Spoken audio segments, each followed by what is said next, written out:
The Legend of Zelda: Ocarina of Time is one of the greatest games of all time and has made its mark in the world of video games ever since its release in 1998. Throughout your journey in this game, you travel through various settings such as a forest, a mountain, the inside of a fish, an active volcano, a lake, an ice cave, a torture chamber, the bottom of a well, a training ground, and a deserted wasteland. This game is chock full of beautiful scenery, weird enemies, awesome characters, and life-changing music, which have always been staples of every Zelda game. For me, the dungeons are what make or break a Zelda game, and this game does not slack with any of its dungeons. Well, most of them. There are 8 main dungeons and 3 mini-dungeons, and we are going to rank them all today. Also, just as a disclaimer, this is my opinion, and you may feel differently about these, and you can always argue about it in the comments section. Also, real quick, I didn't add Ganon's Castle, because I feel like it didn't really count as a dungeon. Anyways, the worst dungeon in Ocarina of Time is inside Jabu's belly.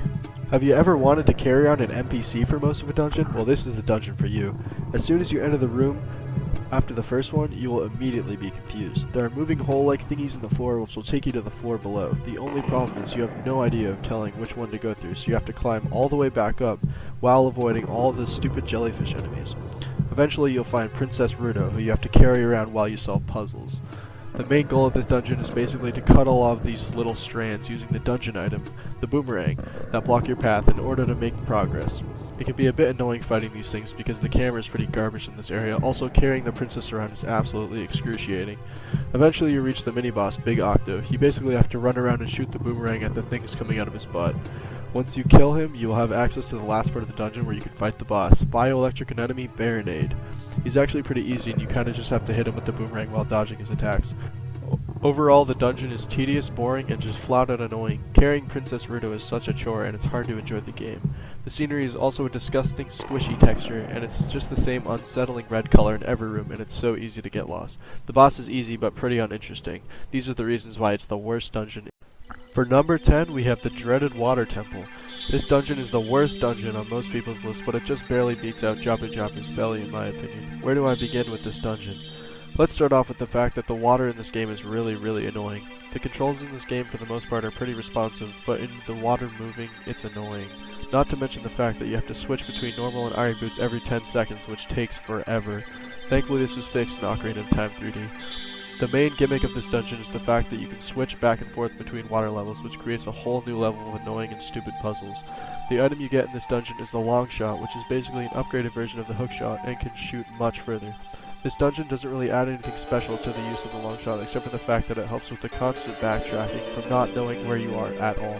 The whole layout is boring and the atmosphere is very depressing. Not to mention the boss, giant aquatic amoeba, Morpha, has a dumb design and it's really easy for no reason. The only saving grace this dungeon has is its mini-boss being Dark Link, where you basically fight yourself and your moves are mimicked and have to figure out how to damage it. It is such a cool fight and the scenery of this room is so awesome. At number 9 is the Ice Cavern. This point of the list is where the dungeons aren't bad but more just boring. The way you get to this mini dungeon is going behind Jabu and make your way across the floating ice platforms and into the giant cave in the wall. This is such a cool way into the dungeon and really makes you feel rewarded for exploring. Once you enter, you are greeted by a narrow ice path until you reach the inner portions of the cave where you must solve puzzles such as an ice block puzzle and a silver rupee collection puzzle, and that's it.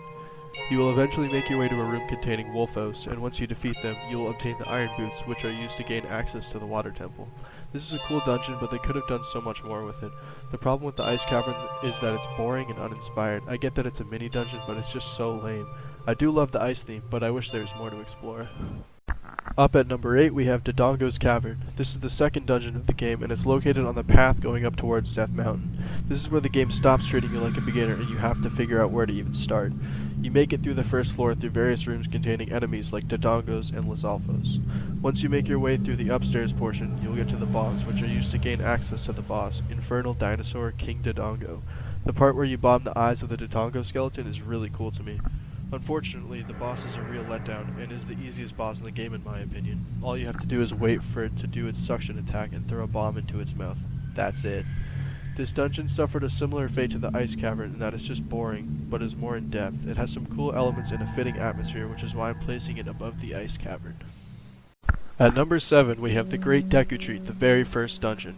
This dungeon is really cool and takes place entirely within a tree. You walk into the mouth of a frickin' tree to enter the dungeon, which I think is hilarious. You will slowly make your way up the tree, grabbing the slingshot along the way. Once you're at the top, you defeat the Skulltula at the top and jump on down into the spiderweb in order to gain access to the basement. You make it through the basement floor until you reach the first boss, Parasitic Armored Arachnid Goma, which is really cool, and the boss is so great, and it's really not too hard to defeat. This dungeon is a great introduction to the controls and mechanics of the game and allows you to build confidence in fighting enemies and solving puzzles. Overall, this dungeon is a perfect beginner dungeon.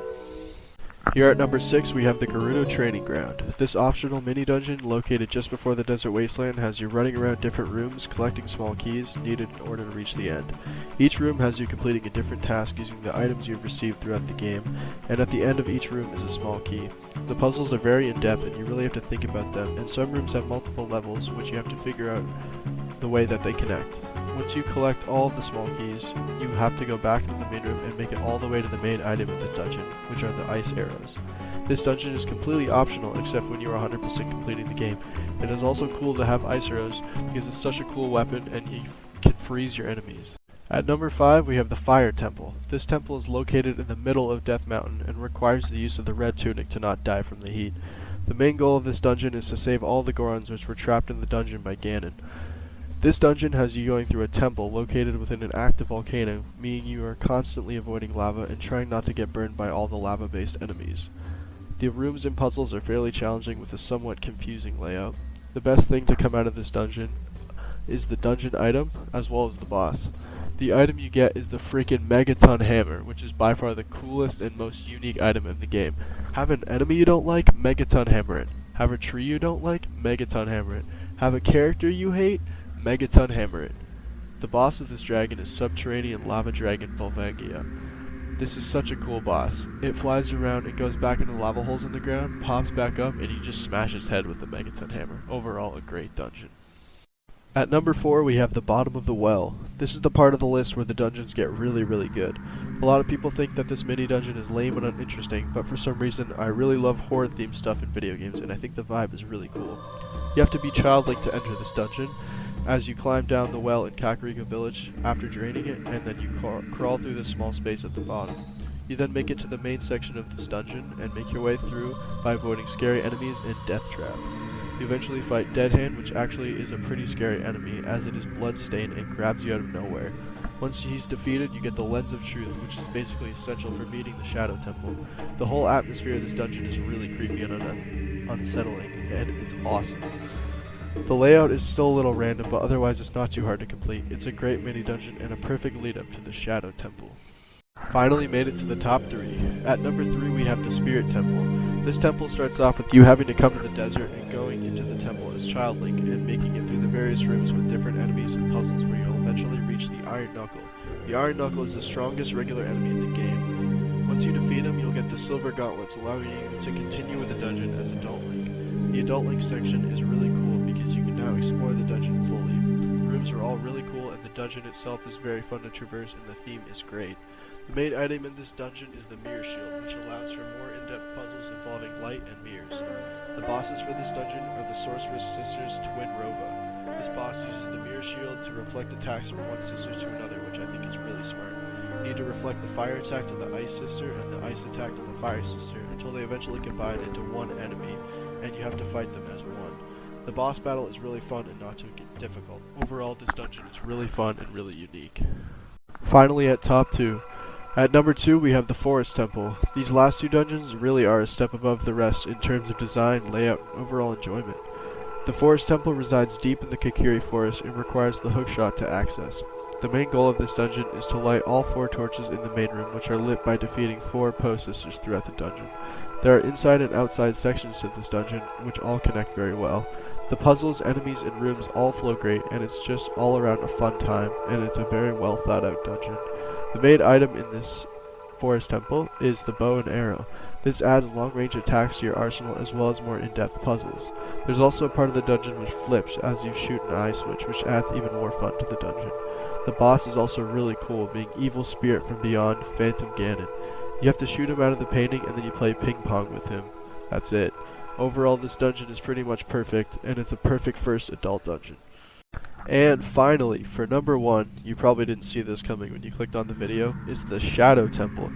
Hear me out. Like I said, I love horror-themed elements in video games, so the first time I played this, I was so happy this was a dungeon. Maybe that just means I'm a murderous killer. Basically, this entire dungeon is a torture chamber, and oh boy, does it not miss with any of the scary torture stuff. There's spinning scythes, guillotines, dead hand again, blood on the floor, endless pits, spikes, a death boat, and so much more. The enemies are also creepy and awesome. The dungeon item is the freaking hover boots, which lets you fly over the endless pits. I could go on and on about this dungeon, but the thing about it that is the most important, for me at least, is that it's fun. It's more linear at the beginning, but once it opens up, there's so much exploration to be had. The boss is Bongo Bongo, which is a hilarious boss, which is basically just hands, and you have to use a lens of truth to see its actual eye. Overall, in my opinion, this is the best dungeon in the entire game. Thank you guys so much for watching this video. It really means a lot to me as I'm trying to grow my channel, and I want you to subscribe if you like this video, or like the video, or comment, or do whatever you want to do. Thanks again.